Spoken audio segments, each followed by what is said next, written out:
So the moment arrived, the end of the 5th EVA, we'd done everything. We'd accomplished all of our goals, all of the instruments. We'd even put on the extra insulation on the outside of the telescope. And to my great surprise, in that moment when I gave Hubble one last little pat and a salute, I wasn't sad at all. I felt really happy that we'd accomplished all of our goals, we'd done our job and a little bit more, and we were sending Hubble off in the best shape of its entire career. Orbiting 375 miles above Earth is a most extraordinary scientific tool that has forever changed our knowledge of the universe. The Hubble Space Telescope is one of the greatest technological achievements in human history. For 20 years, the world has marveled at its astonishing images of our dynamic solar system and the many wonders beyond. Jupiter-sized exoplanets, orbiting other suns, exploding stars and nebulas, massive exotic galaxies. These and other discoveries not only confirmed many scientific theories, including the existence of mysterious dark matter and star-devouring black holes, but also raised new questions for scientists to ponder about the origins of the universe and the endless diversity of the cosmos.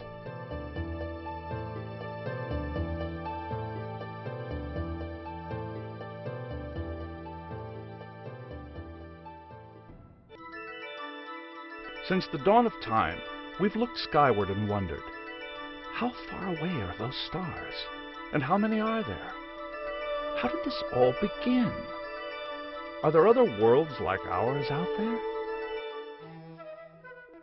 It was only 400 years ago, a mere blink in the cosmic timeline, that Galileo first observed rings and moons on our neighboring planets, Saturn and Jupiter.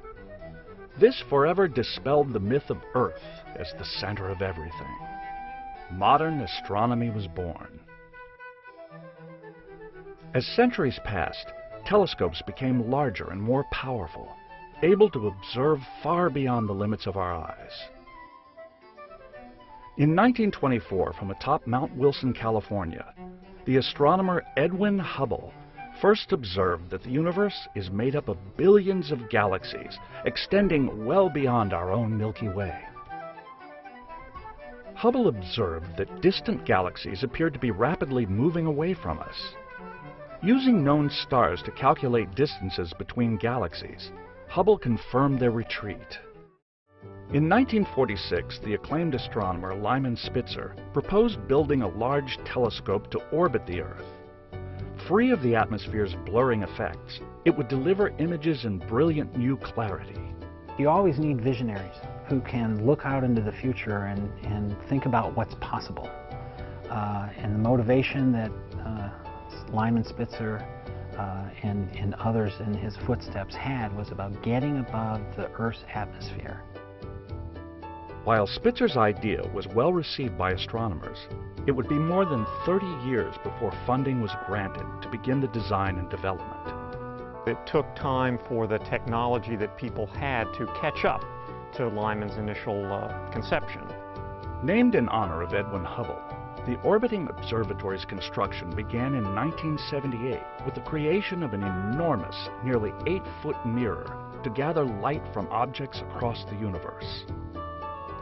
That's kind of the heart, the soul of a telescope. It's the thing that collects the light. Without the mirror, you don't have a telescope. When completed, the Hubble Space Telescope would contain a wide field and planetary camera, a high-resolution spectrograph, high-speed photometer, a faint object camera and spectrograph, all capable of beaming real-time data back to Earth for analysis by scientists, and all contained within a spacecraft as large as a school bus and weighing more than 12 tons. Hubble's journey finally began on April 24, 1990, at NASA's Kennedy Space Center in Florida, aboard Space Shuttle Discovery. Roll program.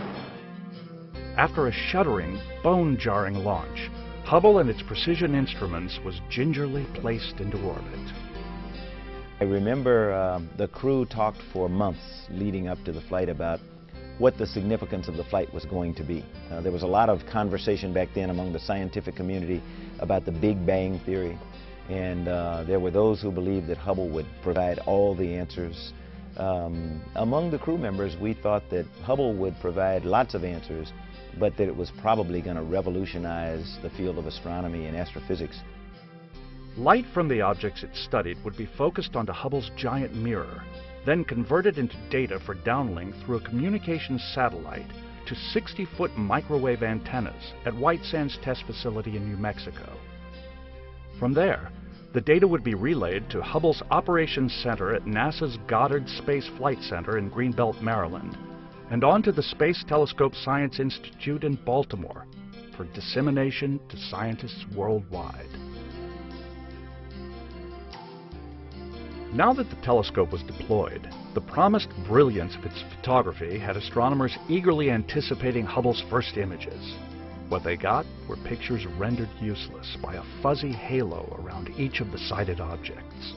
We expected that we would have to make adjustments to make the images as clear as possible. But as hard as we tried, we could never get all of the fuzziness out of these pictures. Finally, everybody kind of got around the table and said, we've got serial aberration, and we cannot do anything on the ground to correct it. While we were confident in the assessment that was given by the scientists and the engineers, I always had this nagging feeling that we may have done something in our real struggle to get Hubble out of the payload bay that had contributed to the problem. The primary mirror had been polished perfectly, but to an incorrect prescription. A repair plan was needed. NASA engineers focused their expertise and came up with what they believed was the solution. December 1993, STS-61 astronauts delivered to Hubble a new wide-field planetary camera with a set of internal mirrors that the telescope would wear like a new pair of eyeglasses. When we started out on this mission, the STS-61, all the failures had not happened. We're redesigning the mission as more things fail. And they were contemplating splitting our mission up, thinking we couldn't possibly get all done what we got to get done, and there's more failures happening.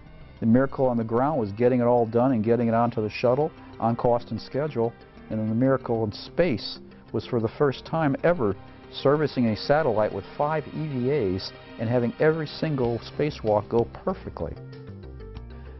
And then it all culminated what could only be called the day of vindication. This time, the images disappointed no one.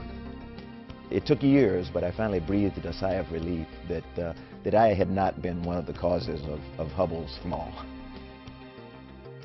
The newly restored Hubble was ready to work. Just 9 months prior to Hubble's successful servicing, 3 astronomers at California's Palomar Observatory had discovered a comet whose enormous fragments now appeared to be on a collision course with the planet Jupiter. For Hubble, it was a golden opportunity to watch as the gas giant's atmosphere was blackened and scarred, then racked in seismic waves by planet-sized chunks of the comet. With almost every new observation, Hubble was rewriting the science books and raising new questions for astronomers. Over time, NASA would send 4 more shuttle crews to service and upgrade the Hubble Space Telescope. In May 2009, STS-125 and its Space Shuttle Atlantis crew performed the 5th and final servicing mission. Upgrades, repairs, and new equipment would give Hubble a new lease on life. It's just really a wonderful experience to be there and be inside or outside of the telescope looking at it with the Earth in the background.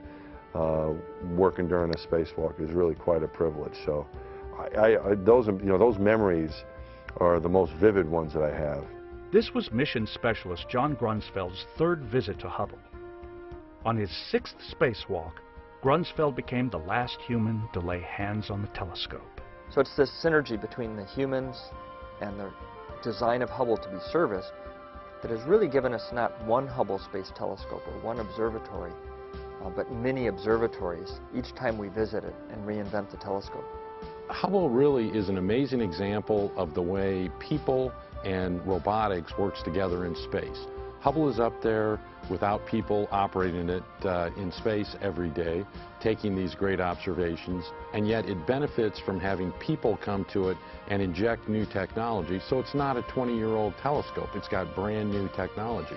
I think it's a real lesson, and one of the legacy products of Hubble is that throughout this servicing series, this incredible series of 5 servicing missions, Hubble has done nothing but get immensely more powerful.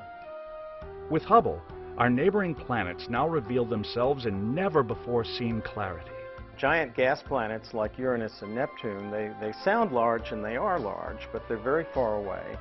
And to ground-based telescopes, they are small disks of light without a lot of detail. Hubble really zooms in and shows us quite a bit of detail on those planets. Surrounding us, we now see billions of galaxies in every shape imaginable, millions of light years across.